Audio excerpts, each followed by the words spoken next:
चला आज आपण बनवूया तोंडलीची भाजी, मसालेदार तोंडलीची भाजी।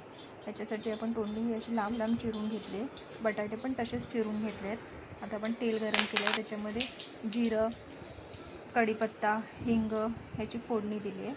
आणि आता आपण जी तोंडली आणि बटाटा आपण जो चिरून असं लांब लांब चिरून ठेवलेला ती घालायचे आणि सगळे मसाले घालायचे। लाल तिखट, हळद, धना जिरा पावडर हे सगळे मसाले घातले। चवीनुसार मीठ घालायचं आणि हे चांगली परतवून घ्यायचं। ह्याच्यामध्ये थोडं तेल जास्त वापरायचं म्हणजे छान चव लागते याला।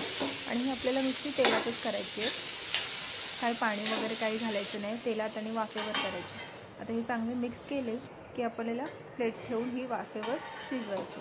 तर तुम्हाला वाटत असेल तर थोडंसं तुम्ही पाणी घालू शकता, पण वाफेवर पण ही चांगली शिजते। बघा अशी चांगली मिक्स करून घ्यायची आहे। बाकी ह्याच्यामध्ये आपल्याला कांदा टोमॅटो वगैरे काहीच नाही घालायचं, अशी फक्त तेलामध्ये ही मसालेदार तोंडलीची भाजी तुम्ही करून पहा, खूप छान लागते, चवीला खूप टेस्टी लागते।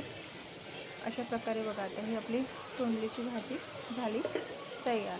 थोड्या वेळ वाफेवर शिजवली की झाली, कोथिंबीर घालायची की आपली झटपट तोंडलीची भाजी तयार। कशी वाटते